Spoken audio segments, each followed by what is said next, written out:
Today's show is brought to you by Public. You'll be hearing more about them later on, but for now, let's get into today's interview. We have an incredibly important episode today. I am joined by Andy Verity, economics correspondent for BBC News and author of Rigged, the incredible true story of the whistleblowers jailed after exposing the rotten heart of the financial system. Andy, thank you so much for coming on. Thank you very much for having me. It's my pleasure. Andy, this is a really important story that our viewers, they may think that they know the real story of the LIBOR scandal. That's the rate that underpinned close to half a quadrillion assets of assets around the world. A lot of people were jailed, but you actually are arguing in this book and have argued that actually the wrong people were sent to jail, perhaps, and that we have the wrong message. So this implicates people, the Bank of England, the Federal Reserve, the SEC, the CFTC. This goes all the way to top. You've used the word cover up. So I am so glad you're here. This is going to be a very special talk. So how about we start? Well, first of all, can you say what is the common narrative, the shibboleth, the headlines about LIBOR and the scandal? Who were put to jail, and why is this the wrong narrative? Well, the story's completely upside down, basically, Jack. And the story that some of your listeners will have heard over the years is that there's this interest rate called LIBOR that's been manipulated by a bunch of dodgy traders, people down the ranks of the banks, nothing to do with people at the top, nothing to do with government or central banks. No, it's all about crooks down the ranks of the banks. They've done something dodgy and gone to jail for it, and the bank's paid billions of dollars of fines. That's the official received narrative, the narrative that's been the subject of a few books, actually, which very much follow the prosecutor's story, the regulator's story. But if you read my book, you'll realize that the story you've been given by the regulators, by the prosecutors, by the governments on both sides of the Atlantic is not the true story. And in fact, 37 people have been prosecuted. And the American courts, years after they were started to be prosecuted, suddenly turned around at the beginning of 2022 and agreed that the case against the traders, these supposed crooks down the ranks, was bullshit. It was all wrong. There was not even a rule that they'd broken.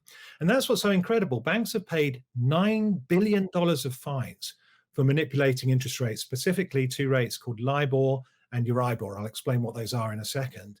And they've paid those $9 billion in fines, in spite of the fact that years later, the US court said they'd done nothing wrong. So that's why I've got the word incredible on the front cover. If you're a journalist, you think twice before you overhype your story. You don't, if you call it incredible, then your editor comes back a few months later and says, that's not incredible. They feel a bit, disappointed. You don't want that. But this really is incredible. It's hard to believe that the authorities would do this. It's also hard to believe that the real manipulation of interest rates was done by central banks internationally. So in Europe, in the UK, and in the United States, there's evidence in Rigged, my book, which shows you, exhibits the actual words people were saying when they were carrying out instructions from those central banks to manipulate interest rates on a much bigger scale than any of the traders who were jailed. But I should probably explain what we're talking about. Should I give you a quick rundown, Jeff? Yes, please. Yeah, so basically, interest rates, we think of interest rates when we hear from the Fed, when we hear from the Bank of England. But what is the actual interest rate that dictates what you pay on your car loan, on your mortgage, etc.? That's not dictated by those official rates set by central banks. That's dictated by the cost of borrowing on the wholesale money markets. So if the cost of borrowing between the banks or the cost of borrowing from money market funds lending on the wholesale money markets is going up, then your mortgage is going to cost more, your car loan is going to cost more, not the official rate. And the difference between those two became important in the credit crunch. So in the credit crunch, as some of your readers will recall, you'd have been quite young at the time, through the noughties, there was this huge irresponsible, reckless lending went on. And this is detailed in things like, margin call and the Big Short. It's now the stuff of legend, how in the noughties, the banks, first of all, convinced governments to deregulate in the late 90s, and that enabled them to lend lots more. And then they paid themselves bonuses based on how much they lent. And then they got really reckless because they wanted bigger bonuses. So they started lending to people they wouldn't normally lend to, including things like single mums in Cleveland, Ohio, who wouldn't normally think of buying a home, but were offered these super cheap interest rates, really, really low. What they weren't necessarily told is that 2 years on, those rates wouldn't be so low. They might double or treble. And so you have this phenomenon called jingle mail, where a lot of those people who couldn't afford to pay their mortgages anymore because their repayments had doubled or trebled, a bit like some people's are now, those people who couldn't afford to pay those mortgages were sending in their keys, jingle mail. In the United States, you have what's called non-recourse loans, so they don't follow you around. In Britain, unfortunately, if you get into trouble, it follows you around. Doesn't matter if you leave your house. But lots of people were just sending these in, and it meant that those loans would never be repaid. Ben Bernanke, in about May 2007, gave an assessment of the scale of the problem. He said it's about $100 billion. Suddenly, all the banks seized up in fear. Oh my God, I can't lend anything because I don't know how much I've lost on subprime US mortgages lent to people with poor credit records. So I don't know how much I've lost, and I don't know how much you've lost, my counterparty. So they stopped lending to each other until they could work out how much they'd lost. That was the credit crunch. Basically, the credit markets froze up and no one was lending to each other anymore on the money markets. That created a problem for the measure of lending on the money markets. That's LIBOR. So your mortgage, your car loan, really depends on the real cost of borrowing in the money markets. And that's tracked by a thing called LIBOR, the London Interbank Offered Rate, or was until about a year or two ago. For 35 years, all loans were set at LIBOR plus 1%, plus 2%, etc. around then. What's LIBOR? It's the London Interbank Offered Rate. So even in dollars, we're measuring interest rates by the London Interbank Offered Rate. What's that? It's this thing that was invented back in the it's actually invented in the late 60s. And what was going on there was big loans made for things like power projects, big ships, etc., where you'd have a syndicate of banks lending the money. You wouldn't be able to set a fixed interest rate because interest rates might move before the deal was done, months after.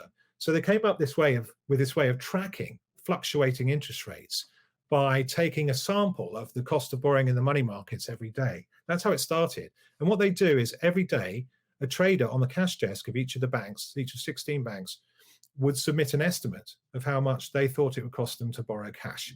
So they'd say, for example, JP Morgan might say, we think it's going to cost us 3.5% to borrow $100 billion over 3 months. And then Barclays would say, well, we think it's going to cost us 3.41%.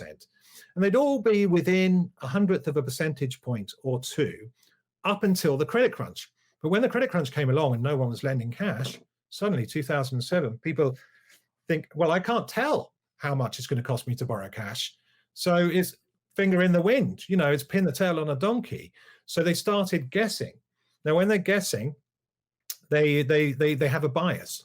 They didn't want to be too realistic, too close to the much more expensive real cost of borrowing cash. So just to explain that, if you really did want money, you could go via the foreign exchange markets. And there you would pay a much higher interest rate than the interest rate that was stated on the cash markets. Now, the cash markets is what you're supposed to be borrowing at. But a lot of banks were going into the foreign exchange markets and borrowing at substantially more, like 20 or 30 basis points, 20 or 30 1/100 of a percentage point more. That meant that what they were saying about the real cost of borrowing cash was a lie. It was a lie. They were lowballing it effectively. So they were pretending they could borrow at 3.2% when actually they were at the same time going into the foreign exchange markets and borrowing at 3.5%. Now, 30 basis points doesn't sound like that much, but if you work on the foreign exchange markets, that's huge. Like after September the 11th, you had a move of like less than 20 basis points. So if it's 30 basis points out, that's vast. So the banks were all massively understating the real cost of borrowing cash. Yeah, and so people think about the great financial crisis. I think the story about subprime mortgages and mortgage-backed securities, CDOs, that's pretty well understood. That's on the asset side. When we're talking about LIBOR, a lot of this is how banks fund themselves on the liability side. And banks did not have a lot of equity. They were not very well capitalized. The asset-backed commercial paper markets were freezing up, so they had to fund themselves in the cash market. And this is they fund themselves based on LIBOR. How much will Barclays lend to JP Morgan? Or probably more likely, how much will JP Morgan lend to Barclays? Oh, it's 3.5%. So let's say the Fed funds rate, the risk-free rate basically set by the Federal Reserve is let's just say it's 5%. LIBOR is probably slightly higher than that. And normally it's 5.1%. And in 2005, it was 5.1%. And that stated rate officially matched what Barclays was lending to Barclays. In 2007, if you pulled up your Bloomberg terminal, it still said LIBOR was 5.1%, but you're saying the markets had frozen up. JP Morgan wouldn't lend to Barclays unless they were paid 5.3%, or in some cases, zero. I mean, what is the price of no apples? I mean, the price of no apples. The rate of a loan that is not going to be made at all. And so that's how sort of your book starts, is people's at Barclays who actually dared to tell the truth. Everyone was lowballing because, and the Bank of England encouraged that lowballing at some point. Right. That's the background, and in a way, all you need to know is that LIBOR is supposed to be the measure of the real cost of borrowing.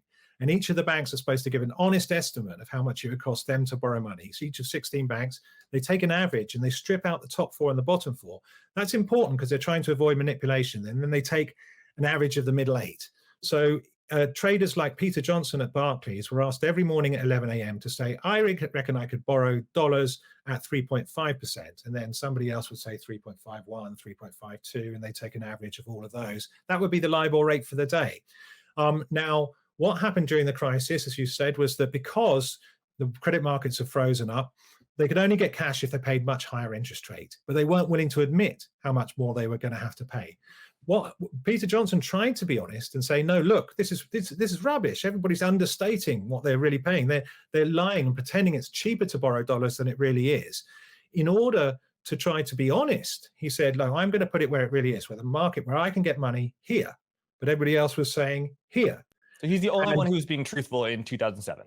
Exactly. So he tried to put that rate in August 2007 reflecting the actual cost, higher cost he'd now pay to borrow money, because people were saying, look, if I'm going to take the risk of lending you money, I will, but I'll charge you a lot more for it. So effectively, the cost of borrowing had gone up, but LIBOR wasn't reflecting that because the banks were too afraid to tell the truth. So they all collectively understated. Basically, all the banks were lying about the real cost of borrowing dollars in bulk. And he was trying to tell the truth. What happened was, because Barclays stood out on the LIBOR rates, a Bloomberg journalist wrote a story saying, oh, Barclays looks like it's in trouble because it's paying more. So that must mean that its competitors are charging a premium because it's weak. It's in like trouble. Bear Stearns. It's having issues. Yeah. It's the next Bear Stearns. It's going to run into trouble. It's going to need a bailout, etc. And people start selling the shares. And so he starts getting calls from the top, from his head office, first of all from the managers above him, who are talking to the boardroom. And this is one of the things that was covered up. The boardroom was sending instructions down to Peter Johnson, who was on the trading floor, saying, you can't tell the truth. We don't want you to tell the truth. We want you to get down in the lying, lowballing pack, they wouldn't put it quite that way, of all banks who are understating the real cost. Yeah, they don't say lying, but I mean, they do go pretty close of saying, so you don't want me to be honest. Yeah, we don't want you to be honest. I mean, yes, phrasing, but it is pretty. Right. And you can hear it on the tape, to his frustration. He confides at one point in a colleague called, so Ryan Reich is in New York. He's like 25. He's young, he's keen. And he's talking to this older cash trader in Barclays in London, Peter Johnson, who's telling him, this is so, I'll be polite and use the word effing sick. This is so effing sick, the rates that everybody are putting in. All the banks were lying, and he goes through them one by one. You can hear it on the tape. He says they're all understating what they're paying to borrow cash. Peter Johnson. Hey, Peter, it's Ryan. This is so fucking sick. Why? It's so fucking wrong. Should be higher? Much higher. Really? Much higher. Believe me, you've got no idea how much higher. Wow. The only reason I went 30 in 1 month was because that's the highest that anybody else was going to go, and I didn't want to be seen to be an outsider. I wanted to go 50. For 1 month? Yeah. I mean, it's just ridiculous. In 1 month, for instance, ABN Amsterdam is still paying 40. During the morning, he got 300 million at 40. The best offer of cash is at 60, which is Chase Slam. If you pay Euro LIBOR and swap it back to dollars, you're paying 570. Wow. You sort of get the drift. People are setting these so ridiculously low, it's just getting to be a laugh. And I'm actually quite worried that there's some kind of reputational risk here for any bank which sets them this low. You look at some of the people, these arseholes. Right, you've got Deutsche set at 518. Well, we all know he's in a shit. HSBC said at 520. Well, we all know that he's just taking on $45 billion worth of SIV. West LB said at 522, he's in the shit. Royal Bank of Scotland, 518. Well, if Royal Bank of Scotland's setting at 518, why is ABN, who I believe they took over, paying 540? So that's one to think about. Citibank, he's in the shit. He was set at 518. Royal Bank of Canada doesn't even trade dollars in London. He's set at 520. And UBS in the shit, 516. So you tell me whether those LIBORs are right. You know, they're wrong. They are so fucking wrong. And unfortunately, I don't feel that I can, you know, unless I'm given the green light to go ahead and put rates where I think they are, I don't think I can have any influence. If I had my say, I'd have gone 5.5. All right. Thanks a lot, man. That's on the 29th of November 2007.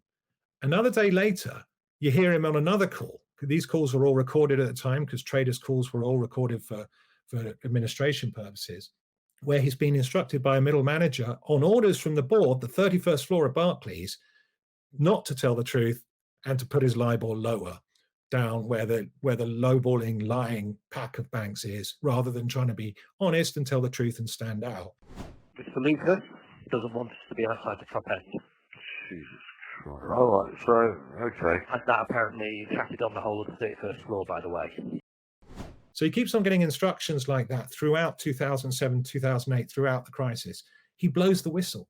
He tells the Bank of England about it. He tells the Fed about it. And there's a phone call where you can hear that. And in that phone call, he tells a Fed official that LIBORs are absolute rubbish. In other words, the cost of borrowing dollars that's officially being published, which is also being used to set the interest rates on trillions of loans, is rubbish. It's absolute rubbish. Tanya, I'm calling from New York Fed. How are you doing today? Yeah, good, thank you.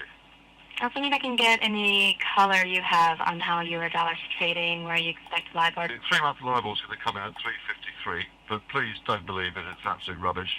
I'm putting my LIBOR at 4%, and I can tell you I've just gone through 3 money brokers in London, Pre-Bon, ICAP and Tradition.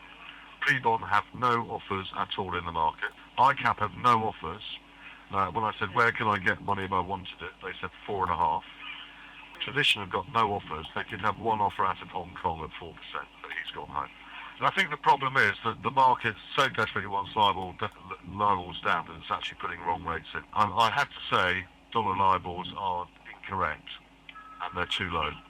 Why? Much too If low. this is what you're seeing, then why are these being said? I mean, I've seen Barclays is on the panel. Yeah, I'd love to know. I really would love to know. I mean, I know that I'm consistently high, but I think I'm consistently correct. All right. And, Well, thank you very much for your time. I appreciate it. No problem at all.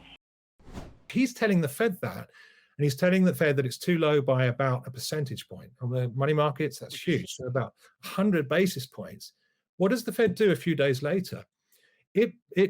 Well, the evidence suggests that it asks Chase Manhattan to get into the market and put in a lower offer, to a below market offer. When no one else was lending, suddenly Chase Manhattan, New York puts in an offer much lower. And the rumor is, it's never quite been proved, that the Fed was involved. But what isn't just a rumor, because we have evidence of it, was that the Bank of England was intervening in sterling LIBOR and instructing Barclays to put its LIBORs much lower, way below the real cost of borrowing. Because the problem is, for central banks, before the credit crunch came along, the real interest rates on the market, as shown by LIBOR, moved in lockstep. When the Fed moved rates up, the rates in the market went up. When they moved them down, it moved down. But the credit crunch, because it meant that fear was operative and the real cost of borrowing was determined as much by fear of how much you'd lost on subprime mortgages as it was by whatever the Fed said, suddenly they'd lost control of interest rates. And this is terrifying for a central bank. That's its key power. How do we regain control of interest rates? Well, there's 2 ways you can do it. One is legitimately. You can put schemes out there, as they did with TARP and various other things. We'll take all your rubbish, all your bad loans that you've made, and we'll pretend they're worth something, and we'll lend you money on them. That was what TARP was. And it did eventually solve the problem, but they were impatient for it to be solved. They wanted to see results straight away. So all of the central banks, the evidence in the book suggests that all of the central banks, not just the Bank of England, not just the Fed, but also the ECB, the European Central Bank, and the Banque de France, Banca d'Italia, Banca de España, that they were all involved in telling the banks in their countries to push LIBOR and Euribor down to try to get the crisis under control. But that, unfortunately, was involving them in exactly the sort of manipulation for which traders were later prosecuted, while all the evidence of their involvement was covered up, not only from Congress and Parliament, but also from the juries in their trials. And that's why it's such a scandal.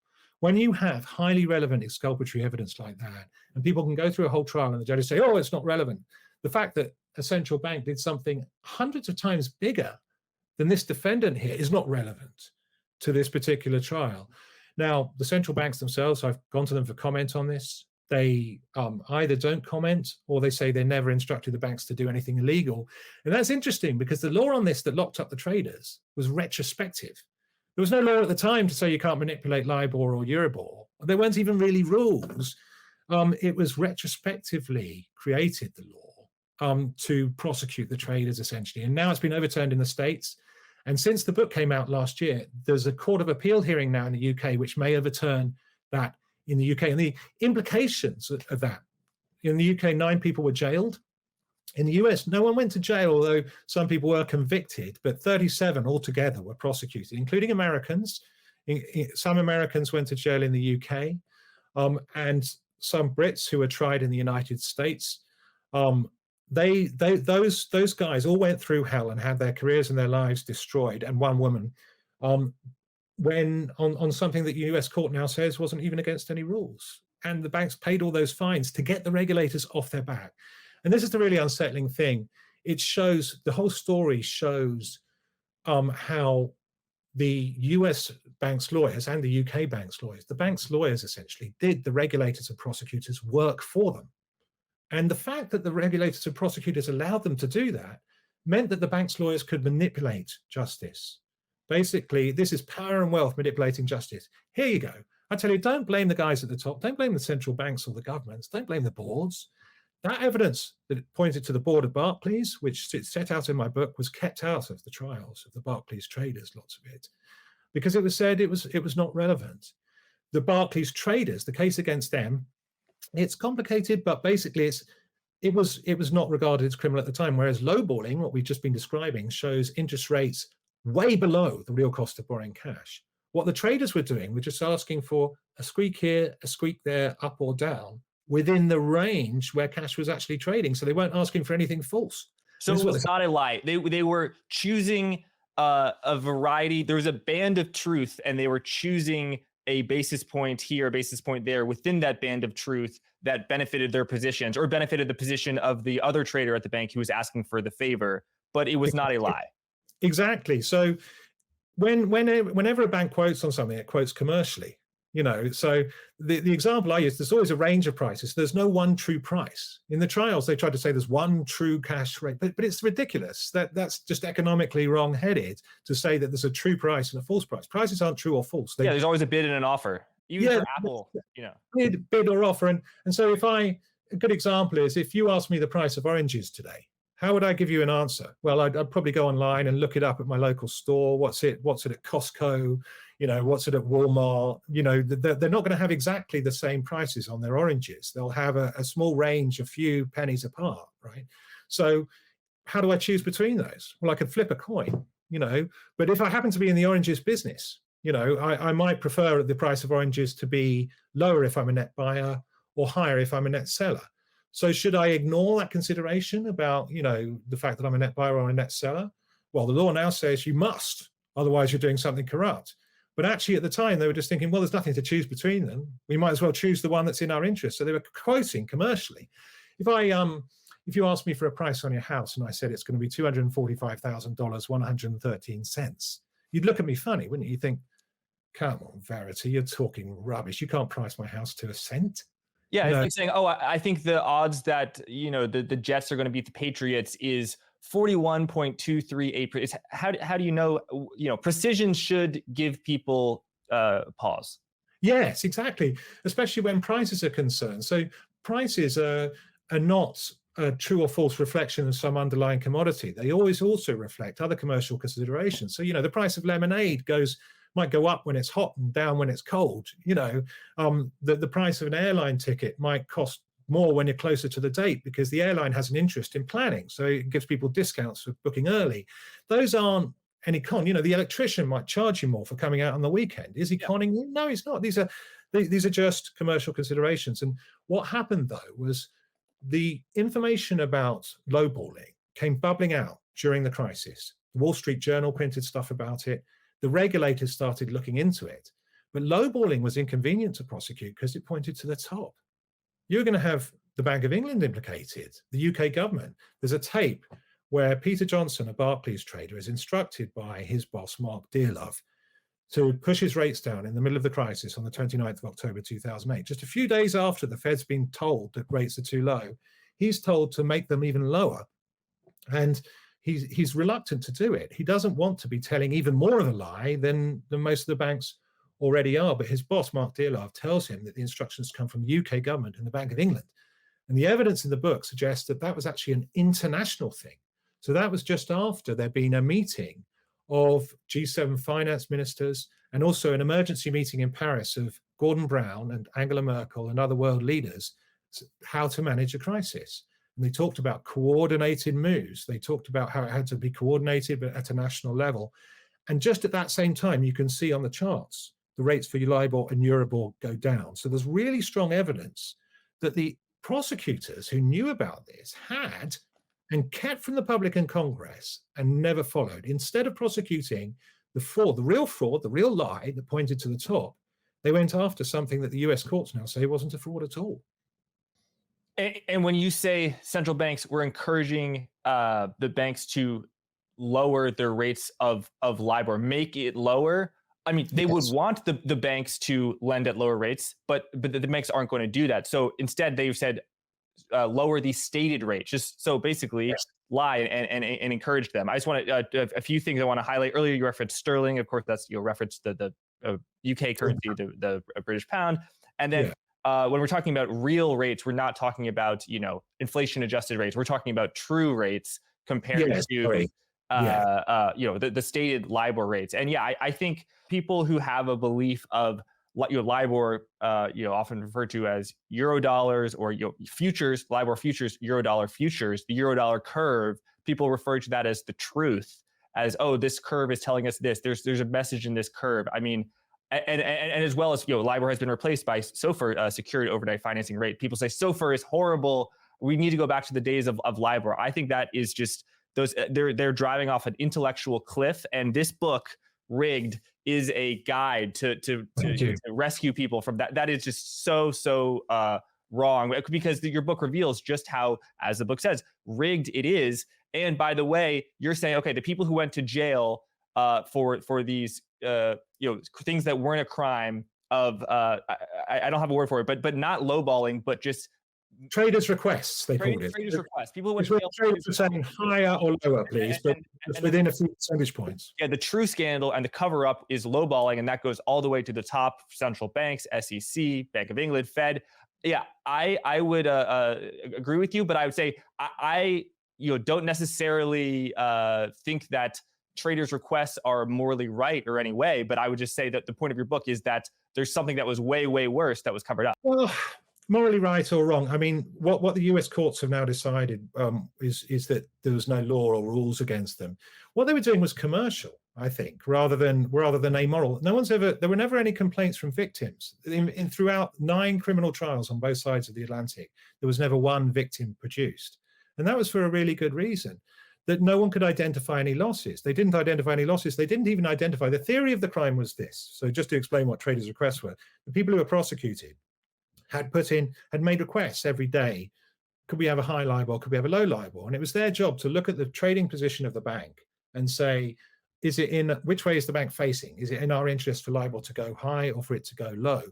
When they were making a request from the cash desk, those swaps traders, they were saying, could we have it high or low? They weren't saying where. They weren't saying up here or down there, because it was only the cash traders who could see the offers coming in.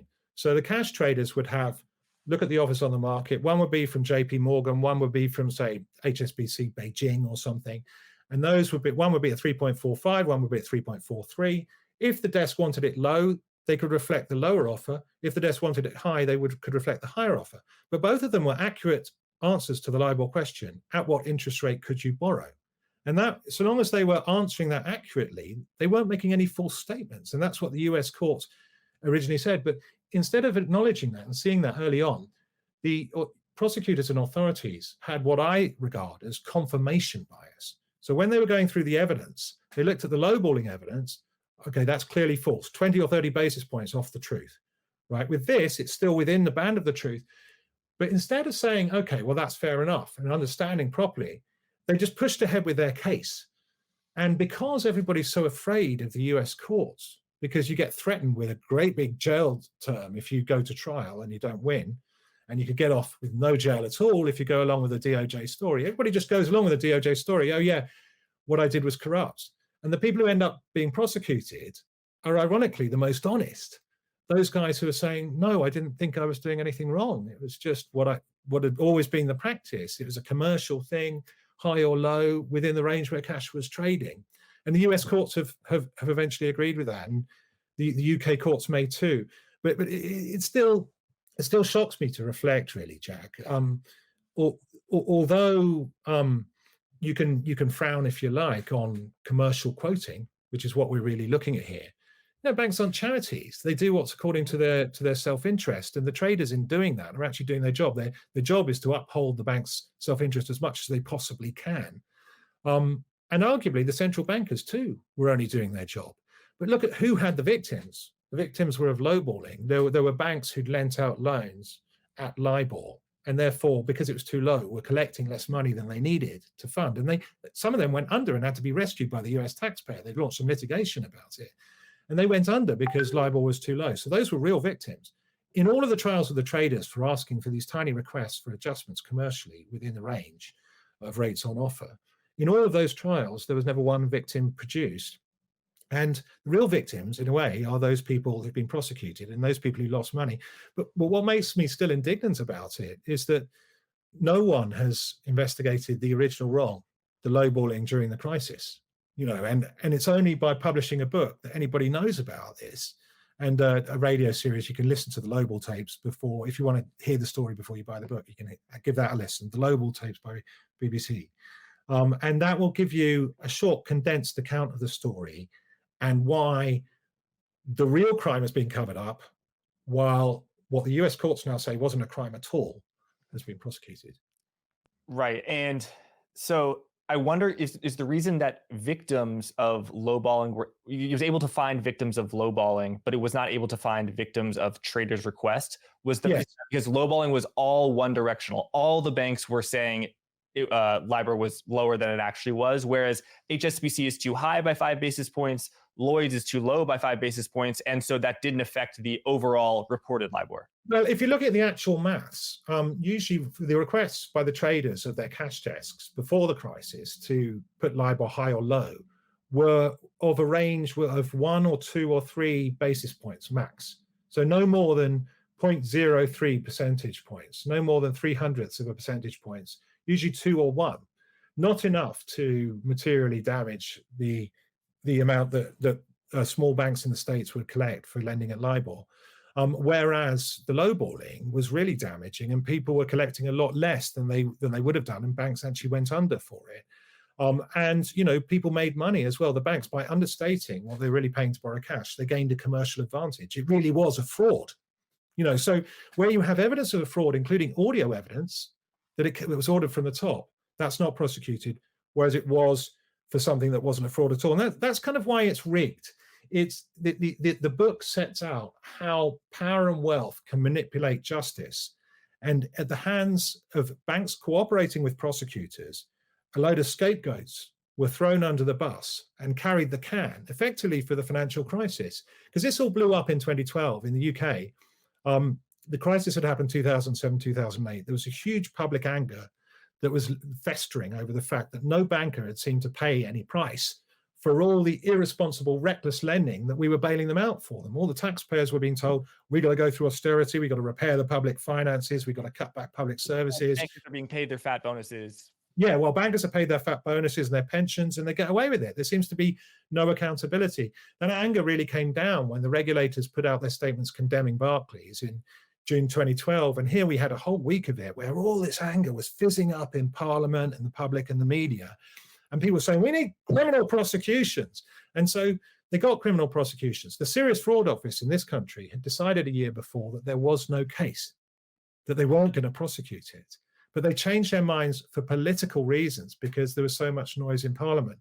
So in a way, in that regard, we're not that different to the witch trials of the past, where in Salem or in England early 17th century, there was a hysteria against a certain group of people. And, the evidence in the trials were twisted. There's an element of sink or swim as well here. The witches were told, sink and you're innocent, swim and you'll be hanged as a witch or burned as a witch. So it's kind of similar here to some extent. If you went to trial and say, no, I'm honest, I didn't do anything wrong, likelihood is your life would be destroyed and you'd be prosecuted and you might end up in jail. But if you went along with something you didn't believe, then you might be all right. And that comes out really clearly in the book.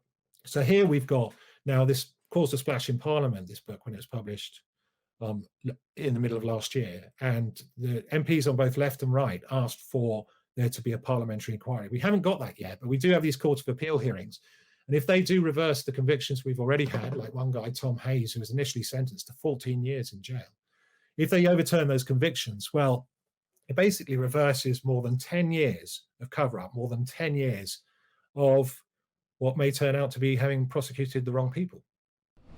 Today's show is brought to you by Public. Public.com has just launched its new high-yield cash account, offering an industry-leading 5.1% APY. No fees, no subscription, no minimums or maximums, just 5.1% interest on your cash. You can transfer or withdraw cash as often as you like, and you get up to $5 million FDIC insurance. Grow your cash at an industry-leading 5.1% APY with a high-yield cash account at Public. Go to public.com/forward guidance to learn more. That's public.com/forward guidance. This is a paid endorsement for public.com. 5.1% APY as of December 20, 2023, and is subject to change. Full disclosures and terms and conditions can be found in the podcast description. High yield cash accounts are available for U.S. members only. Thanks. Let's get back to the interview. So, who should have been prosecuted? Because looking at the book, it seems the evidence, the preponderance of the evidence suggests that people at the Bank of England, at the Federal Reserve, at the BBA, which manages LIBOR, were very aware of this, and they were kind of pulling the strings. But the people who are caught on tape are the traders who are saying, "Oh yeah, the Bank of England said this, the Bank of England said that." So take us back to 2007. What is the evidence of the higher ups blessing or telling people no, keep LIBOR low? In other words, where's the smoking gun of people at the very top saying manipulate LIBOR lower instead of the cash traders keeping LIBOR low and the people at the top approving of it and not saying anything? Well, there's one smoking gun, which is as good as any journalistic smoking gun you could get, which is the audio evidence, the phone call that I referred to earlier between Mark Dearlove, incidentally, the nephew of Sir Richard Dearlove, who is the head of the security services in the UK and MI6, but that's just an indication of his background. Mark Dearlove getting in touch with Peter Johnson and telling him to lower his LIBOR below what it really is. And it's very clear from that audio, you can listen to it yourself, that it's telling him to do something against his wishes that's ordered from the top, from the Bank of England and the UK government. The bottom line is you're going to absolutely hate this, but we've had some very serious pressure from the UK government and the Bank of England about pushing our LIBORs lower. Below a realistic level of where I think I can get money. PJ, I'm completely 100% on your side on this. You and I agree that it's the wrong thing to do. I am as reluctant as you are, and these guys have just turned around and said, just do it. Now, if that was all the evidence there was, that would be one thing. But that chimes in with evidence from the same day that came out in Parliament in 2012, where Paul Tucker of the Bank of England got in touch with Bob Diamond, who was the boss, the American boss of Barclays at the time. Or no, actually, he was deputy at the time. He later became boss. He got in touch with him and gave him a suggestion that Barclays should get its LIBORs down. That came from Whitehall, from the government. And then we have further evidence set out in the book that indicates that the pressure was coming from Downing Street. So 10 Downing Street, our version of the White House. The Prime Minister. The Prime Minister. And 11 Downing Street is where the Chancellor is. So the evidence indicates that it was coming from Downing Street, the pressure to lower LIBOR. Whether Downing Street knew that LIBOR was already fraudulent, I can't say or not, and therefore whether it was instructing a fraud, I don't know whether Downing Street knew at the time. Did anyone tell them? That's the sort of thing that a public inquiry could perhaps try to establish, which is what David Davis MP and John McDonnell MP have been calling for. But you do have plentiful evidence of instructions coming from the top. The evidence of instructions coming from the top in Europe is also pretty strong. You look at the data, and you can see that all the French banks, for example, suddenly dropped their Euribor estimates of the cost of borrowing euros all at once by more than they've ever dropped before, more than they did after 9/11. So how does that happen all at once just in France, but not in Germany, when they're all dealing in the same market, the market for borrowing euros? Can't be market factors. It can only be national factors, and you can see it. I've set all that evidence out in a timeline which is publicly available.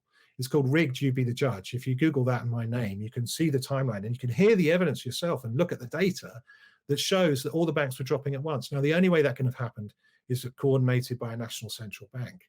And then there's other evidence, other audio, which suggests there's a call from Barclays to the ECB, where the ECB is hinting that banks are going to be told to lower their Euribor rates.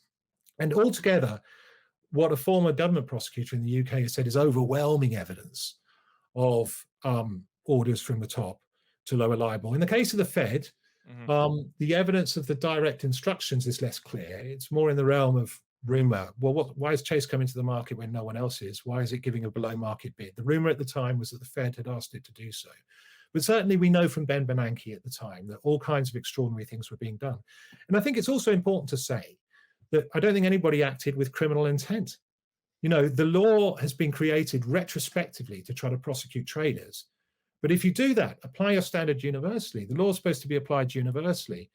If manipulation of LIBOR to make it false was bad by traders, it was also bad by central banks. It was also bad by government officials.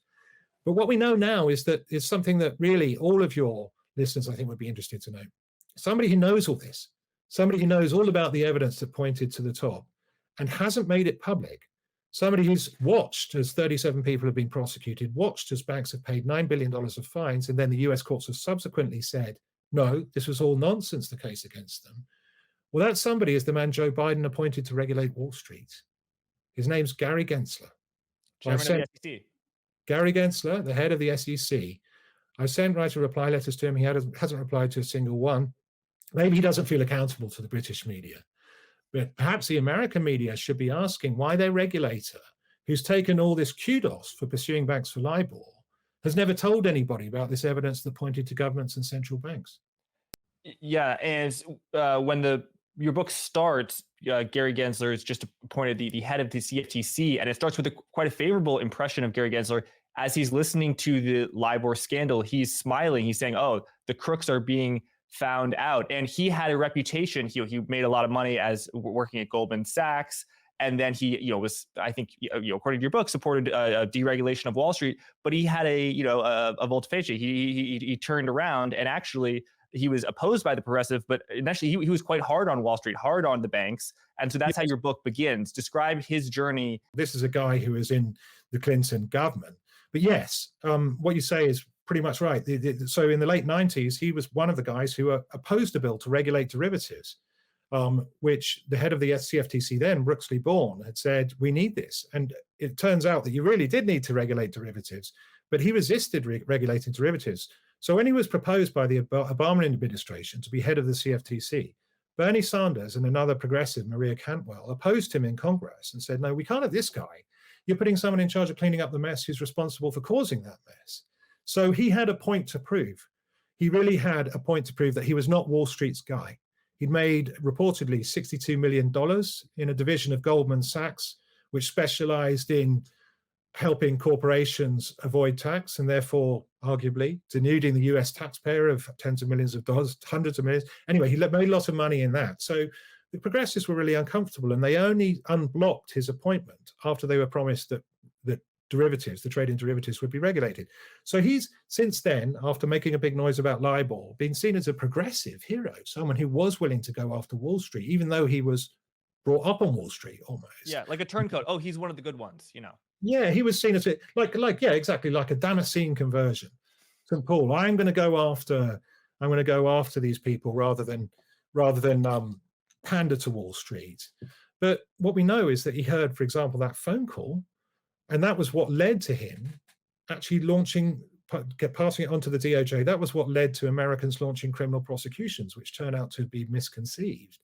But even though that was what led to it, this evidence pointing to the Bank of England and the UK government, that call was suppressed. It was suppressed throughout the trials, throughout everything that the CFTC said to Congress about this. It never said anything about that tape. It covered up the evidence pointing to the British government. So when you refer to the call, are you talking about the Peter Johnson call? Yeah, the Dear Love Johnson call, which I've sent you. You should be able to play that out. And that basically says, PJ, you're going to absolutely hate this. This is Dear Love saying to Peter Johnson, PJ, you're going to absolutely hate this, but we've had some very serious pressure from the Bank of England and the UK government about pushing our LIBORs lower. And Peter Johnson replies, can I have the prices from them? Because he's making the point. They want to tell me to push it down. Right. Okay. So it's not a market rate anyway. Can they give me the prices? Because, normally I set this off the market. Yeah. And he's really upset about it. And the real scandal is Peter Johnson was the whistleblower. Peter Johnson it was who was trying to alert the authorities to it. And Peter Johnson was prosecuted for this other thing, the trader requests, which the US courts now say was not a crime at all. Yeah, that is one of the most messed up things about the story, is that the banks had an incentive to lie because it's a crisis. And, if they are honest, then the Wall Street Journal is reporting about how, is this having issues? The spreads are blowing out. And the people at the top of central banks and all the authorities, they want to contain this crisis and they are putting pressure. So the only thing that is supporting the truth is Peter Johnson's integrity, and he ends up being prosecuted. Yeah, so he's the only one in 2007 who cares whether LIBOR is true or false. He's the only one who cares whether it's fraudulent, or one of very few. And he protests and tries to post more truth, or keeps on being told by his bosses to lie. And then rather than thanking him, the authorities ignore him. And then they require more lowballing. And then when it comes to be prosecuted later by the US authorities, they're able to escape culpability for anyone at the top and dump the blame on the whistleblowers, including Peter Johnson and another guy who alerted the ECB and the Fed called Colin Birmingham. They were both prosecuted for this small stuff, which was just commercial. And now the US courts don't think it was wrong at all. And there's been no accountability. There's been no scrutiny. And Congress has been kept in the dark, as well as Parliament, about the true extent of government and central bank involvement in manipulating interest rates throughout 9 criminal trials. That's why I say it's the biggest story I've come across, the most shocking story I've come across. The authorities all have their own things to say about this. The central banks say, no, we didn't ask them to do anything illegal. But as I say, I can agree with that. Nothing was illegal at the time. The law was created much later. But if you're going to retrospectively punish one thing, punish the thing that did the harm rather than the thing that didn't, and apply the law universally and equally to people at the top as well as the people at the bottom, it shouldn't be that whether you get prosecuted or not depends on who you are. Yeah, what is the official narrative, the official line from the Bank of England, the Federal Reserve, when Gary Gensler, SEC, when asked about this? Well, I've gone to Gary Gensler a number of times, including a detailed letter of more than 20 pages, which I sent to the SEC ahead of publishing the book. There was no response. I also went to him ahead of the radio series, the Lowball tapes, and again, there was no response. So we don't have an official line from them. The CFTC have said that they prosecuted LIBOR conscientiously. This is paraphrasing them. And also the Bank of England have said that there was no regulation at the time. Now that's particularly interesting because central bank now wants to point out that back then there were no rules. And so therefore people shouldn't get cross with the Bank of England. The traders would say, well, fine, you're right. There were no rules. Why do you prosecute us? That's what they've been saying. And now a lot of MPs have taken up the cause for the traders, even though they're inherently unsympathetic. These are a bunch of overpaid traders. They're not a bunch of, normal people from the street, I suppose you could say. But in a way, they are normal, just like the rest of us. If you get prosecuted, it doesn't matter who you are. It kind of ruins your life. It ruins your social life. It ruins your career. It can ruin your personal life. A lot of these people have had nervous breakdowns. And in Parliament, we had a session where some of the traders came in and I asked them to speak about their experiences. I really hadn't expected it. At the end, there were standing ovations and not a dry eye in the House, because These were a bunch of guys in their 50s and 60s, or often 40s, 50s, 60s, who'd gone through hell and had never, had been vilified in the media and elsewhere. And as far as they're concerned, were just doing their jobs. And this was the first time that anybody had actually suggested that they might have been mistreated. But unfortunately, the way things work in our society between the regulators and the prosecutors and the bank's lawyers, it means that you don't have much chance if they pick you to be thrown under the bus. Hey everyone, we're about to get back in the action, but before we do, let me give you a lowdown on what's been brewing at Blockworks. Come March next year, in the heart of London, we're bringing together hundreds of the world's heavyweight asset managers. I'm talking about the big hitters, fund managers, allocators, payment providers, and the major high-frequency traders. They'll all be converging at Digital Asset Summit London, the mother of all digitally focused conferences in the institutional space. If you're curious about what the big money is up to in the digital asset scene, this is the event for you. We're diving deep into the intersection of macroeconomics and crypto, dissecting where we're at the market cycle, and we'll be getting into the nitty-gritty of real-world assets, so think stablecoins and on-chain treasuries. It's all in the mix. I'm going to be there, and so are the forward guide superstars. Michael Howell is going to be there. There's a rumor that Joseph Wang is going to be there. I don't know who started that rumor, but people are saying that. We're also getting into the minds of allocators, so you get a front row seat to what the big crypto money managers are cooking up these days. And because you're a dedicated Forward Guidance listener, here's an exclusive treat.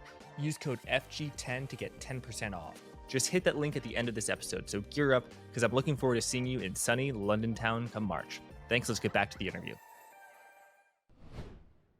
So tell us about the prosecutions, and as well as that distinction between commercial requests and lowballing. Commercial requests, 1 or 2, 3 basis points, and it's all on different sides of the trade by bank. And lowballing, every bank is 10 basis points, 15. I mean, in some cases, the rate for one bank for one day was 27%, and they were reporting LIBOR at 5%. That's an extreme example. So did any people who were go to jail for lowballing, even if they were the Peter Johnsons, the actual cash traders, and not the people at the top?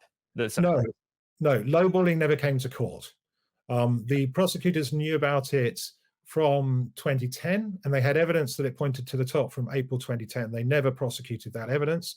There was an attempt by the US authorities at one point to go after 2 employees of Société Générale in France for lowballing outside the crisis, but that never came to anything, and they never prosecuted it. And the Serious Fraud Office sort of made a token attempt to go after the people who'd instructed Peter Johnson to lowball in 2019, but that never really came to anything either. They never brought it to trial. I suppose the prosecutors would argue, well, we tried, but the evidence of lowballing is much stronger, more powerful, and it's much more clear that it's a fraud. And then that's really about the numbers. So you think about these LIBOR estimates, 3.54%, 3.55%. That was the sort of difference that you had before the crisis. And the traders were asking for 1 bip, 1/100th of a percentage point up or down within the range where cash was trading. If it was outside that range, the cash traders would turn around to them and say, sorry, can't do that. I'd be lying. So they argue that it's never been proved that anybody put in anything false. Whereas with lowballing, it's very, very clear. You are putting in a rate saying we can borrow at 3.2% when actually you'd have to pay 3.6, or in the crisis, 4.6. Yeah, it was that far out, and it was properly fraudulent. And that's I think as you say, that is unquestionable. I mean, there are people on tape saying, "So you want me to report a rate that's not honest?" Yes, exactly. Exactly. You want me to report a rate that's going to be breaking the rules. There were emails written. People were trying to cover themselves because they knew they'd be breaking the rules. You're instructing me to break the rules, and I will be doing this because I need to keep my job, but is management telling me to do it? Those emails were also known to regulators, and they're set out in the book. And yet, Parliament was never shown them, and Congress was never shown them. Is that the sort of thing that Parliament or Congress is happy to let lie? The parliamentarians in the UK have certainly said that it shouldn't be the case. And I think there will probably be American politicians too who would say, look, it can't be that this is a long time ago, yes, but this is important historic facts about what went on in the crisis and interest rates, something really, really key to understanding how we're going to deal with future crises. A lot of the same things are happening now. Interest rates looking a bit wobbly, markets struggling. undisclosed losses, all those fixed rate loans or paper losses on those that haven't been crystallized. It's not too dissimilar to 2007. We can't learn the lessons of the past unless we know the truth about it.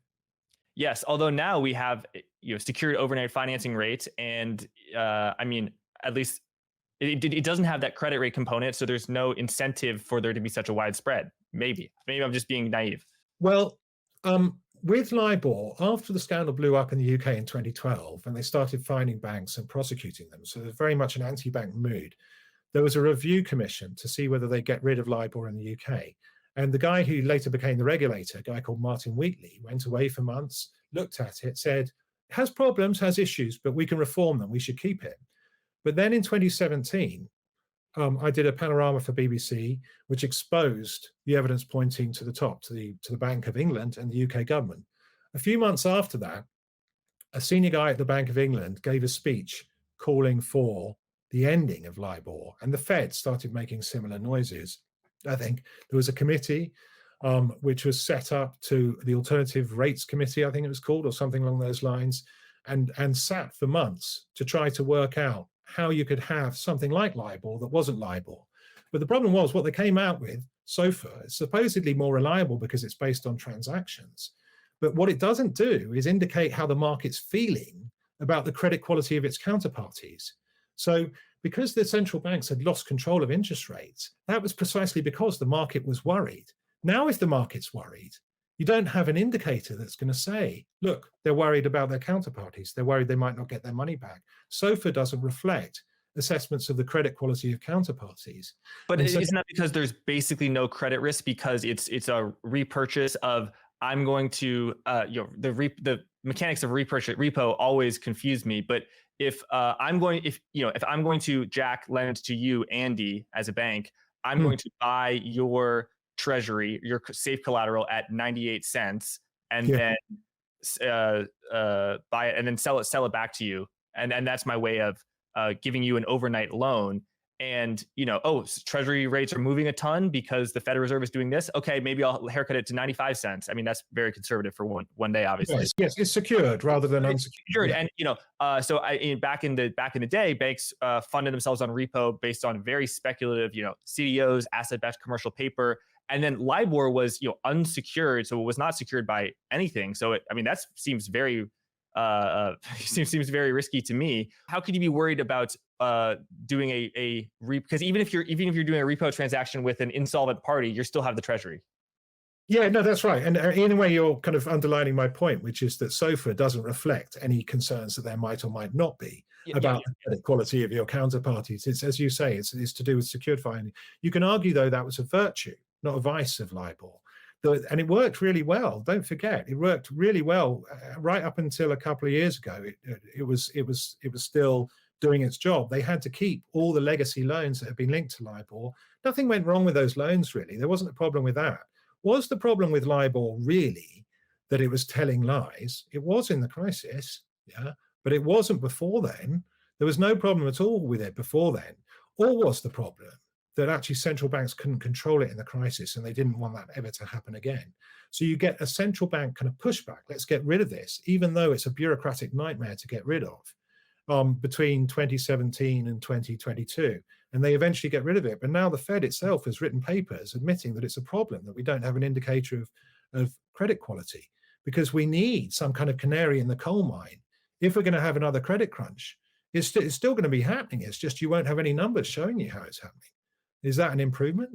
Or is it just, so to some extent, there's a concern that central banks have wanted to reassert their control over interest rates. Mm-hmm. That's their power. But what they've actually done is they've created something they can control, which doesn't really reflect the market.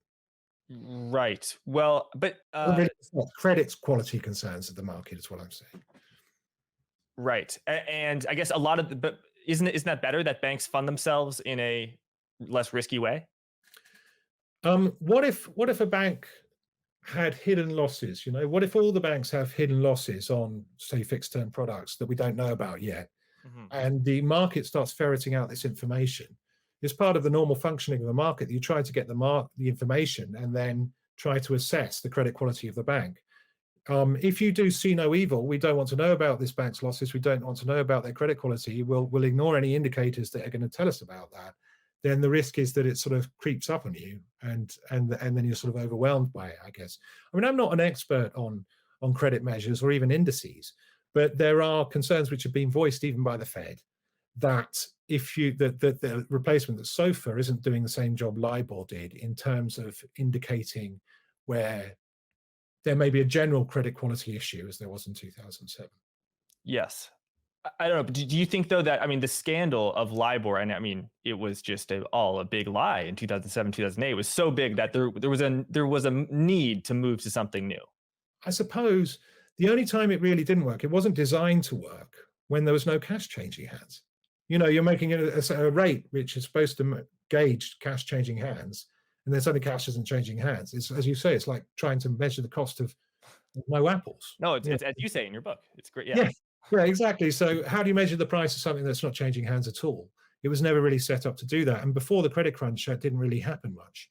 So it worked quite well up until then.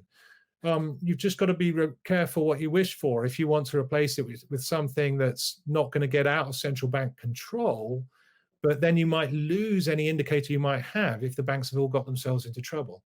Mind you, we spent the last 15 years since the crisis shoring up the bank's finances effectively, arguably at the cost of the rest of the economy. So actually, that may not be the weak point next time round.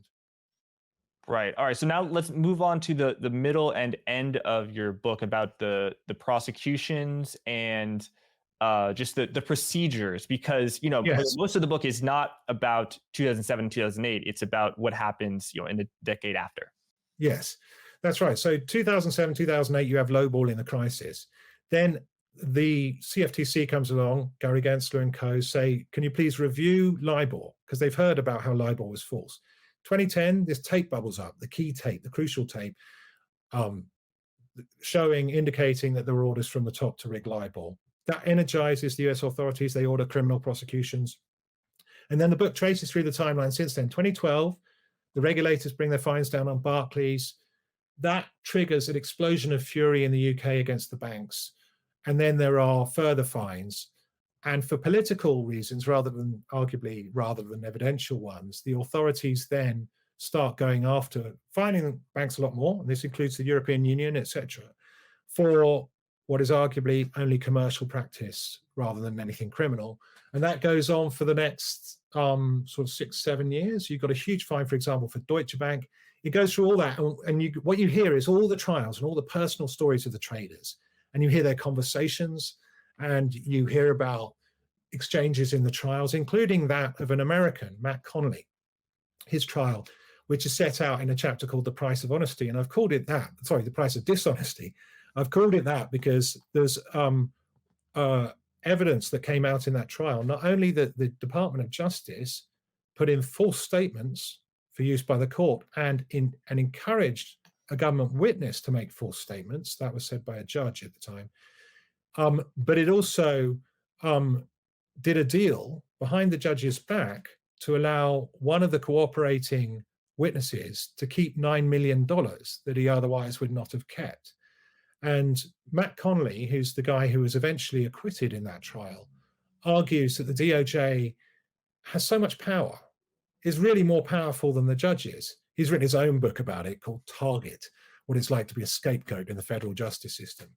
And he sets out in that and in my book both how the game seems loaded for the prosecutors, that if you're innocent and you're faced with this, you don't have much chance. And it's only by dint of him making a huge stink about it and evidence coming out in the press, like the stuff in my book, that the US authorities, I mean, actually the judge in his trial said, look, we've got to think about who's not at this trial. We've got to think about the other senior bankers who are not in this trial. There's evidence that the Bank of England was involved in this, says the judge. So clearly the judge saw, and she came out with this great quote. I'm always reluctant when I'm asked, and it usually happens in the drugs context, to sentence the low guys on the totem pole while the top guys go free. And in a way, in that quote, she sums up the essence from the trader's point of view of what they think has gone wrong, namely that they're fall guys, they're scapegoats, and they're they're the victims of a campaign of manipulation. Now, the authorities obviously wouldn't agree with that, but that's maybe why there's got to be more hearings for the authorities to give their views and for politicians to question them on those. I think the standard of proof that you as a journalist have is very high, and I find it very convincing that folks at the very top of central banks, and in some cases the government, the prime minister, had their hands in this affair. But as you know, the justice system has a much. There's things that you and I would agree to be true about so-and-so person did this, that we can have a 98% confidence in it, but a judge would not sentence that person to jail unless they have beyond a reasonable doubt, beyond a shadow doubt. So that very, very high bar, is it arguable to say that the judge, the high journalistic standard and what we in our everyday life agree upon as fact, would argue, okay, yes, they had their hands in this affair, but it was impossible to prove in a legalistic way. In the same way that, okay, yes, the guys on the street who were selling drugs, it's very easy to get them, very easy to convict them. It's much harder to get the bosses. And that's just an unfortunate way, the justice system works. Well, I think if you look at the evidence trail, the evidence of lowballing and the evidence that it was ordered from the top is really powerful. It was just never pursued. And, prosecutors and regulators have a duty to pursue all relevant leads. So I think it's not quite, I think that the analogy starts to break down about, the boss of the drug kingpin who keeps himself clear of things. I don't think the central bankers even tried to keep themselves clear of things. I didn't think thought they were doing anything wrong. And one central banker explained to me, and it's fair to give them credit for that. As I say, it's the fact that the law has been made retrospectively. Arguably, the law is completely misconceived, and it shouldn't have condemned this. But if there was a fraud resulting, perhaps inadvertently, unintentionally, from crisis measures, then it was lowballing, not the traders' requests. And I think the traders would say, look, okay, fair enough. And Tom Hayes, who went to jail, has said this. Look, I don't have any problem with the sentiment that the people in the crisis were innocent people doing a very difficult job, an almost impossible job, in the middle of the worst financial crisis in 80 years. And that's the defense. And he accepts that point, but he says, but then in that case, don't make one rule for them and another rule for me. It's what was the central banks were doing was 100 times bigger or more than anything I could have hoped to move LIBOR by. And there's no proof anyway that he did. So it's the question of a double standard and universal standards of application of the law. I don't really wish to condemn people in the government who are trying to manage a crisis or people in central banks. But I think if a law is going to be created by the courts, they need to make sure it's of universal application, or it shouldn't apply. And what the courts in the US have decided is that it doesn't apply. And therefore, I think they probably say that what the Fed did was fair enough as well. But we still have this situation in the UK where a bunch of people have been prosecuted. Americans too, French people, British people, all being prosecuted on the basis of something which is only now a crime in the UK and which the courts now have their doubts about. So I was going to bring that up. So the argument that the central banks in power, they said, okay, it is, we're manipulating LIBOR and we are turning it to a lie, but it is necessary in order to prevent a Great Depression. If you believe that, I would imagine you stop at nothing. Yeah, I tried lots of times to get hold of the Deputy Governor of the Bank of England, Paul Tucker, hoping that he might make precisely those points. Say, look, okay, yeah, we did ask Barclays to lower their LIBOR. We did ask all the other banks. Maybe even Gordon Brown, who led a lot of the bailout efforts, would take this view too. I don't know. He's never granted me an interview, so I couldn't say. I put all these questions to him. Maybe he'd also say, look, we did ask for LIBOR to be lower. Maybe he'd say we didn't think it was false. We had no idea. No one told us. We just wanted to try to manage the crisis. But you never have that open, honest conversation with either Parliament or Congress, because instead the authorities, the CFTC, Gary Gensler, the DOJ, the Serious Fraud Office, and the Financial Services Authority have all fined banks billions and sat on all this evidence pointing to the top. And that's what I think as a Democrat, they should be telling the truth about what happened there for the sake of accurate history. A small d Democrat. Yeah, Yeah. I don't mean a big D Democrat. I'm not being partisan here. I just mean we all live in a democracy. We deserve to know the truth about what happened in our crisis, in the financial crisis. Could you provide more detail on Gary Gensler's role in, covering this up? When you say he covered it up, is there evidence other than him not pursuing the people who kind of orchestrated it? What's kind of the paper trail there? Well, we know that he heard the tape. The evidence for that is not only in my book, it's in another book called The Fix by two journalists who interviewed the CFTC directly, Liam Vaughan and Gavin Finch. And in that, they relate this call and how the call came to the CFTC, the Dear Love PJ call, where he's told to lower his libels on instructions from above.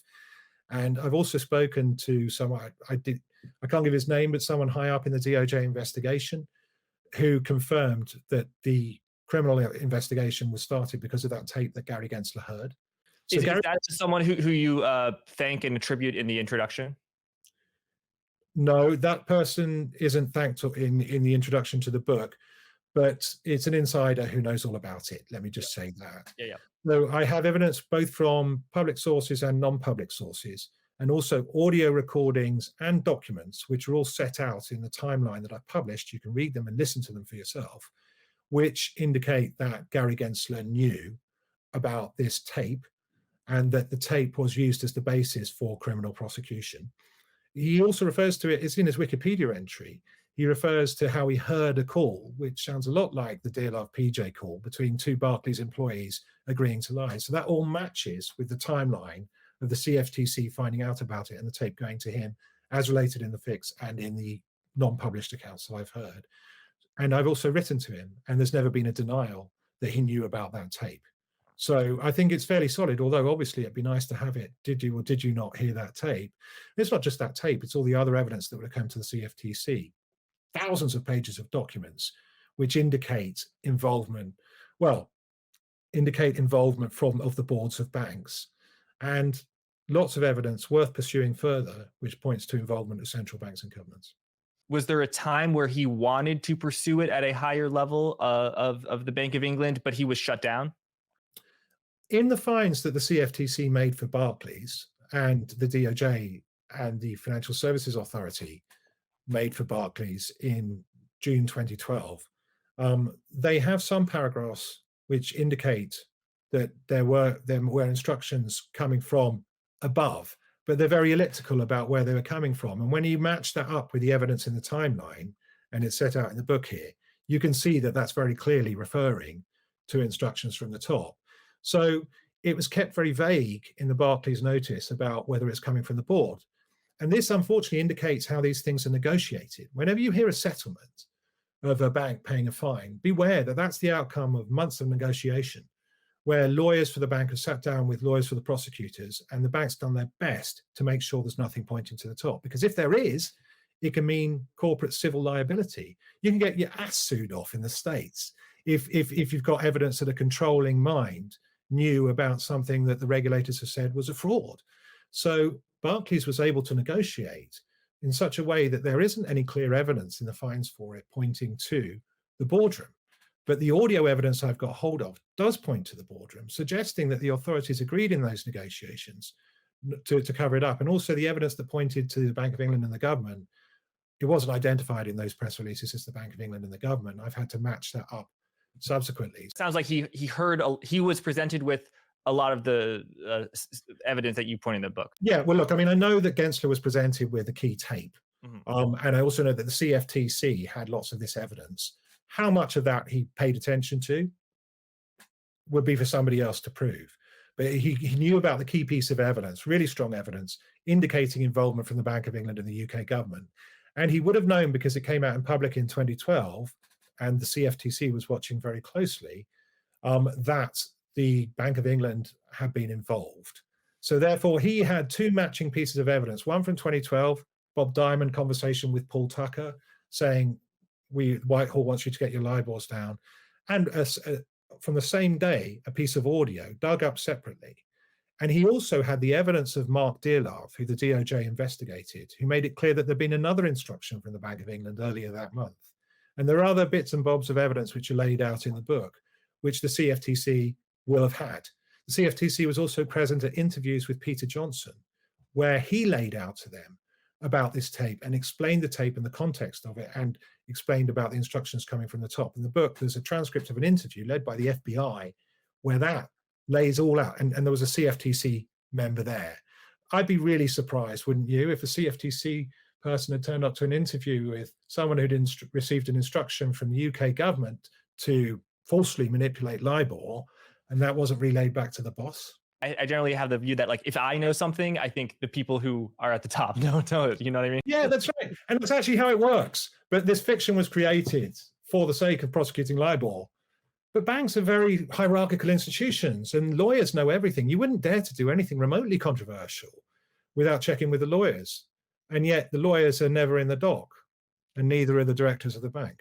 Right. I guess in the same way, you know, if the president of the US or prime minister does something in their capacity as a national leader and politician, or a member of Congress, member of parliament does something and it's wrong, but it is not to benefit themselves. It is their, you know, let's do this, let's do that. You could say, oh, well, they are acting in their official capacity. You know, in other words, it's impossible to send the president to jail for doing something like that in their official capacity. I suppose you could say, like, how can you send the Federal Reserve to jail? How can you send the Bank of England? You know, they basically set the rules, but that goes into a can of worms of, oh, person A is in jail when actually person B and C should be in jail, and you know, there's not a lot of profit, you know, intellectual stuff to be gained by playing that game. I think what's important is that you are sharing the story and finally revealing many years later what actually happened. That's right, Jack. And I mean, if you're asking who should really be prosecuted, should people just get away with it? Should there be no prosecutions? I don't know. Probably not. You know, probably not. There probably should be some prosecutions over the fraud. Who they'd be, I don't know. But we certainly have some strong evidence pointing to boardroom involvement. And the regulators had that. And that evidence... Boardroom involvement meaning of the banks. Boardroom involvement of the banks in lowballing. And no board member has ever been prosecuted of any of the banks who've been fined. And in the notices, the published notices that were given, for example, about Barclays, it was cleverly avoided implicating the boardroom. So I suppose if there is a crime to be prosecuted, it's lowballing. And then you decide, well, given the circumstances of the time, are there mitigating circumstances that say, well, this person shouldn't be prosecuted? Could Barclays say, well, you can't prosecute us. We were told to do this by the Bank of England, which they might have been inclined to say. Then it gets very complicated. And yes, people have to do difficult things in crises. People have to order military strikes. Bad things happen. There's a reason that you have presidential immunity as well. So, you know, I mean, I'm not arguing for all those things to be overturned. But if there is a wrong, prosecute the big wrong that harms people, rather than creating what is arguably a confected wrong in order to deflect the blame for the real scandal away from the top and onto traders below. That's what they would argue has happened. So where do we stand now in 2023, 2024? 2024. Well, we have the Court of Appeal coming up in the UK. In early 22, the US courts decided that the people who've been prosecuted stateside for this should all be acquitted, and that the case against them didn't show that they'd broken any rules or any laws. That partially led the Criminal Cases Review Commission in the UK to refer back the case of Tom Hayes, which it had initially said shouldn't be referred back. But it saw what happened in the States, where they said there were no false statements that the traders made. And so they've referred it back on that basis. In March, we'll have a crucial Court of Appeal hearing where two people in the book, Tom Hayes and Asperger's sufferer, a bit of a rain man, if you like, some people have said, somebody who is easy to prosecute, arguably, who's defended his case. He's been convicted by a jury, but he's always maintained his innocence. Another person convicted by a jury, Carlo Palumbo, convicted for rigging Eurodollars, is joining the same case. And in March, the Court of Appeal here will decide whether or not to overturn their convictions. If not, they'll probably go to the Supreme Court. Meanwhile, you've got politicians saying there should be a public inquiry where we can find out about what really happened in the lowballing during the crisis, and hold people accountable. Not necessarily criminally accountable, but somebody perhaps should answer as to why this has been kept from Parliament and Congress. And so when people talk about the TED spread, the spread between treasury rates, risk-free rates, and the Eurodollar LIBOR rate, what we've been talking about, Yes. and how that widened in 2007 and it really blew out in 2008, and that highlights stress, of course, that no longer exists because we don't have the Eurodollar futures market anymore. It's now SOFR futures. Basically, from reading your book and what you said, we can gather that the real rate, if everyone was completely honest, would have been the real chart of the TED spread would have been much, much wider. Yes. I mean, there was a good analogy given by Mervyn King, the governor of the Bank of England at the time of the crisis, who came under a lot of criticism, actually.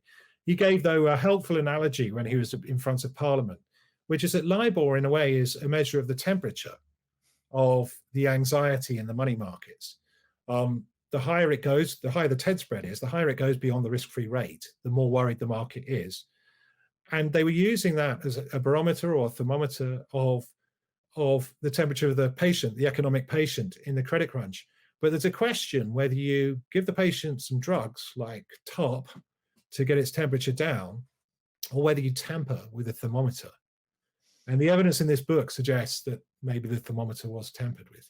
So lowballing suited the central banks in a way because it understated the dislocation in the markets. It understated how worried the markets were because of the credit crunch about lending to each other.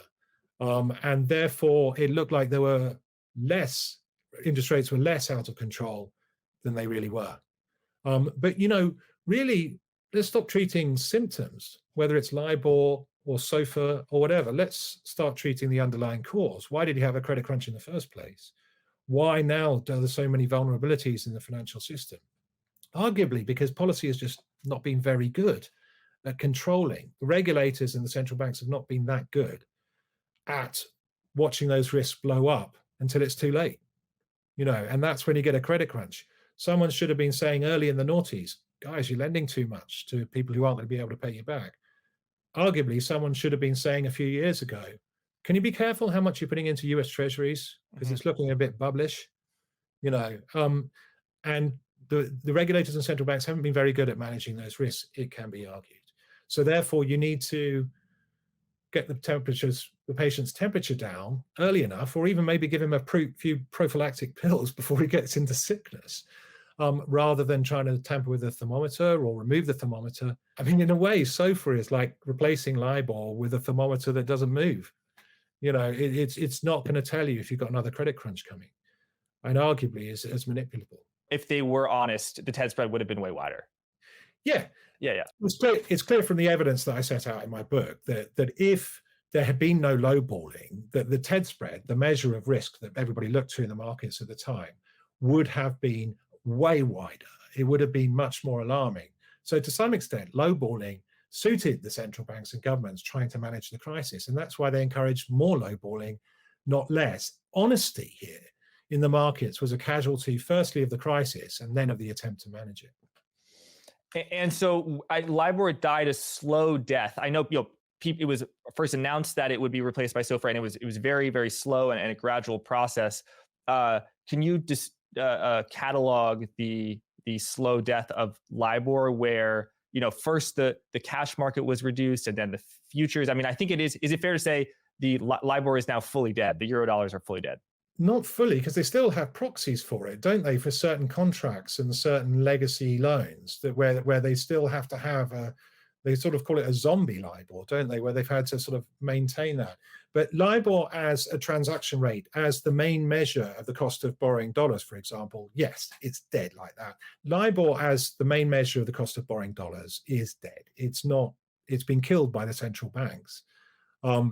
They were very keen to get rid of LIBOR. And the interesting question is whether it was because LIBOR really did a bad job at estimating the cost of borrowing cash, or was it really because central banks didn't want a rate that was going to make it very clear when they lost control of interest rates? Mm-hmm.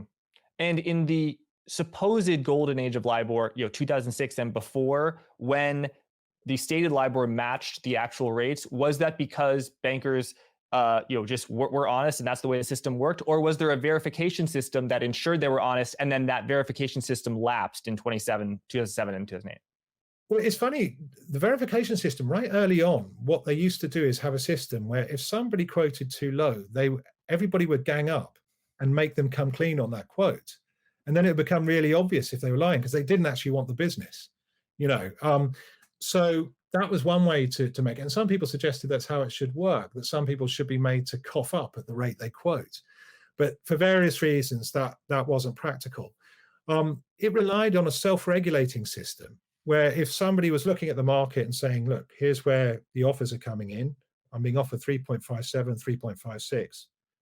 Hang on, that bloke from Lloyd's is saying he can get it at 3.4. That's rubbish. If I can't get it there, he can't get it there. And they call up the British Bankers Association and say, can you put a word in? And a word would be put in a very sort of old-fashioned London, sort of City of London way. Well, I'm not sure about that. Could you have another look at your LIBOR? And sometimes they correct it within the same day. So it's done in this sort of informal way, but it didn't really create any market distortions. I think the real difference is liquidity. So before the credit crunch happened, they would have very closely bunched together submissions. You know, there wouldn't be more than 1 or 2 basis points apart, 3 max. And then after the credit crunch came, they're all over the place, you know, 10, 20 points apart from each other. You had what you call dispersion. And that was because there was no liquidity. If you have enough liquidity, it becomes more obvious where the price is. And that's true of most commodity markets, isn't it? You don't need a very tight regulation because the market will sort itself out if there's enough cash running around, if there's enough assets changing hands. So I think LIBOR was pretty accurate before the credit crunch for 20 years, but it wasn't really designed for a time where no one will be lending. Mm-hmm. Has the fall of LIBOR, you know, the L in the name London, affected the London banking scene and the UK financial economy, as well as, I mean, it coincided with Brexit, which was, you know, maybe bigger, but you know, the fact that the world is no longer using the London rate, maybe, you know, has some psychological symbolic import, but in terms of, you know, has the London, the importance of the city, has that diminished because LIBOR is no longer a thing?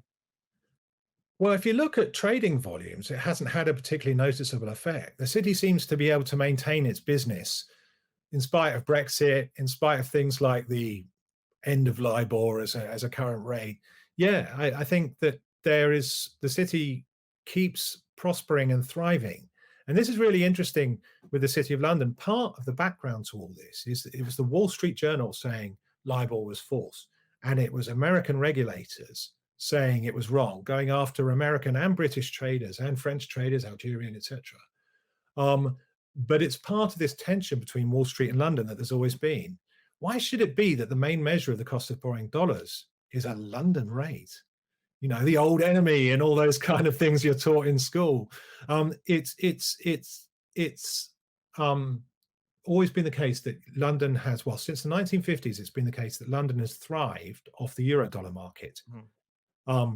The market, petrodollars, dollars from Russia, from their sales of gas after the discovery of gas in the 60s and 70s, they all found homes in London where they'd face lighter scrutiny than they would if they went to New York.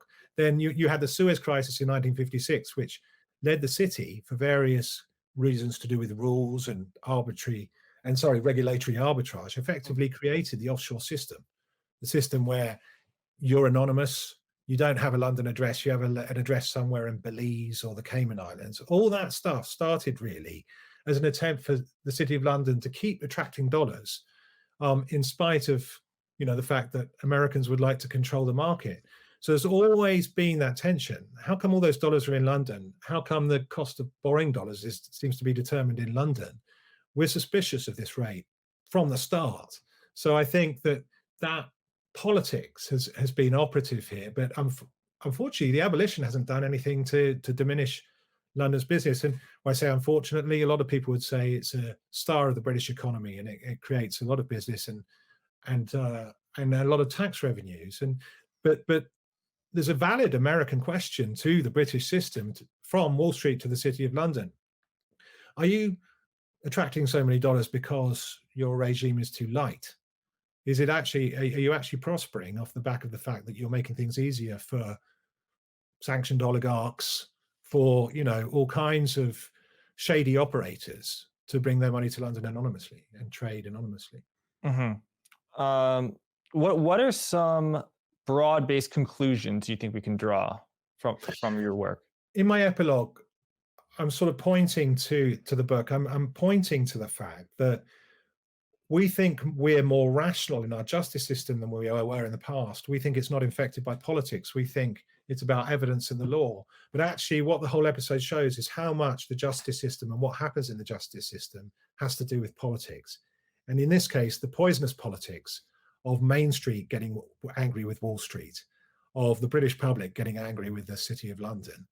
The anger that was generated by the financial crisis was deflected in the trials of traders down onto the traders, and they were the ones who paid the price.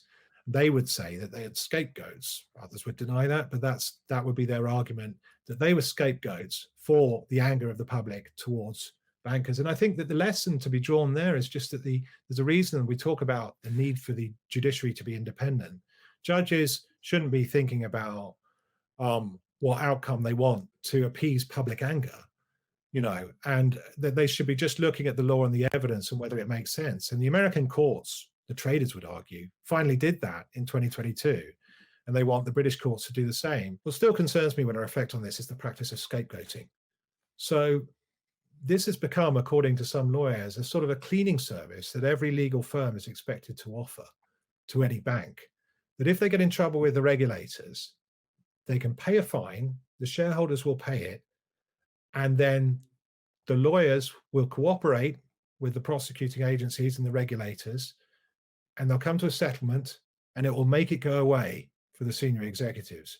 It will make it go away for the senior lawyers, but at a price, not just of the shareholders paying fines, but also of the liberty of some of their employees who will be scapegoated. The prosecutors want some real live individuals to be prosecuted. And that's how this has all happened. The prosecutors have outsourced their investigations, as the American courts have ruled, to the bank's lawyers. Obviously, if you ask a burglar to dust for fingerprints, they're not going to say, yeah, it was me that did it. No, they're going to say, it's that guy over there. Look, the one carrying the sack, which I just planted on him. The evidence is handed to the prosecutors and the regulators by the bank's lawyers. And there's an effective backdoor privatization of the investigation and the prosecution of these things. I mean, in the case of Matt Connolly, New Jersey dad, who was later acquitted, it was found that Paul Weiss, the American law firm, who'd been effectively investigating it for the DOJ, and they'd had thousands of phone calls where they'd been deciding who would get prosecuted. And they made their case for a discount. And in this document where they're making their case to have a discounted fine, they say, well, here's why you should discount our fine. We did all this for you. Thousands of phone calls, thousands of meetings, and we gave you the evidence to prosecute people. And we even pointed you to the right documents. So please give us a discount. And I just think, for me, I don't think things should happen like that. I don't think people's liberty should be a pawn of a game between the prosecutors and the regulators and the banks. And justice needs to be universal. That's a fundamental democratic principle. I'm not saying anything controversial with that. What the trials make clear is that whether you get prosecuted or not can depend not so much on what you've done as how senior you are, where you stand in the hierarchy, who you know, what your status is. But in both the American and the British system, it's made really clear as a fundamental democratic principle that we should all stand equal before the law. It shouldn't depend on who you are. Yes, and that punishment should be meted out, whether it's fines or a prison time for something done wrong, not as a scapegoat to please a political cohort. That's right, exactly. And we need to be on our guard if there is a big political impetus to prosecute, and we derive satisfaction from seeing someone jailed, that same satisfaction you get when you throw a tomato 300 years ago at the guy in the stocks and the pillories. That same satisfaction, we have the same brains. We've got to be a bit careful that we don't enjoy that feeling of condemning someone a bit too much, because the case might be misconceived and we might be condemning an innocent person. Andy, it's been an absolute pleasure. Thank you for being so generous with your time and insights. And I mean, thank you for covering this story and writing this book. Everyone listening to this should buy it and read it. It's called Rigged, The Incredible True Story of the Whistleblowers Jailed After Exposing the Rotten Heart of the Financial System. I feel like, I mean, there's so much in the book that we haven't talked about. The details here really, it's worth buying the book. So people, if they buy it and they read it, I think that they will loads of color, loads of detail, loads of human stories. There's real emotion there. Yeah, absolutely. And any final question? So this, the book, it's out. I'm sure you have breathed. Oh my gosh, this work. I'm finished. What are you working on now? What are you covering? And you're economics correspondent for the BBC. Yeah, well, I mean, I'm looking quite closely now at all the vulnerabilities there are in the financial system. I was asked with what we had with SVB Bank, the various other American banks that were sort of caught with their pants down, as it were, with exposure to US Treasuries on paper losses there. I think there are still all kinds of vulnerabilities on that. There are also, unfortunately, there's evidence in the UK that there's been some quite loose underwriting of various loans, not this time subprime mortgages, but I'm trying to work out where the loose money has gone and trying to trace any similar vulnerabilities that there might be to 2007 now, because it feels like a fairly similar sort of context. I'm not trying to say 2008 is around the corner like it was last time, but this kind of level of adjustment in interest rates is what I think we need to all be looking at. We've had the steepest rise in interest rates for 30 years, and that can't happen without consequences. And we all just in the financial journalism world need to work out where those consequences are coming down, look under the hood a little bit, look under the skin, and try to see where the vulnerabilities are. So that's what I'm doing. Yeah, absolutely. A system seized up in March of last year. It seems like things would have turned in a nasty direction. Very pleasantly, that things seem to have turned around. Future is very hard to tell. Earlier, the point you made about LIBOR, about how there really is no price for everything. If you want to go buy an orange, it costs X here. If you go to a different store around the corner, it costs a little bit more, maybe a little bit less. And LIBOR the range is 354 to 357. There's no one truth. I think the same is true about, because it's interest rates. If there's no truth for interest rates, there's no truth for the price of bonds. Yes. And the government allows and actually encourages banks to, at least in the US, I don't know about the UK, post the paper value of the bonds, even if there's been a 500 basis point surge and the bond is now worth 80 cents instead of a dollar. And likewise with loans, I think credit in the US overall for banks has performed much better than pretty much everyone, including myself, had thought. But in the same way, it's not as if if there's a commercial real estate loan and there's a lot of people talking about some issues there. It's not as if it goes 100 cents and then they mark it down to 99 cents, 98 cents. Things can go from 100 to zero. It's discontinuous. Yes, absolutely. No, I'd agree with you. It's always hard to read the runes, and sometimes it's easy to overstate the risks. And journalists, I think, have a tendency to overstate the risks because it's a better story. Mm-hmm. If it's all going to hell, then if it's all going to be fine in a way. But often, well, as JP Morgan said, buy while there's blood on the streets. Who knows when the good time to buy is? Who knows? Maybe it's the time when everything seems most gloomy. I did think that there'd be an end of year rally, but then we had more trouble in the Middle East. So I was wrong about that one too. And you learn, if you try to predict these things, that you can be wrong lots. So, but in order to see the next scandal around the corner, in order to see the next credit crunch coming, we at least have to give it a try.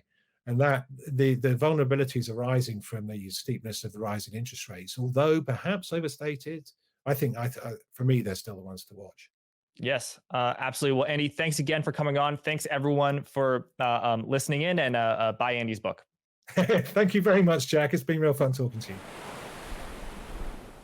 Thanks for watching. Make sure to show some love to today's sponsor, Public, by going to public.com/forwardguidance. Again, that link is public.com/forwardguidance. Also, Forward Guidance is available not just on YouTube, but on Twitter and on all podcast apps, including Spotify, where a video version of the show is also available. Thanks again for watching. Until next time.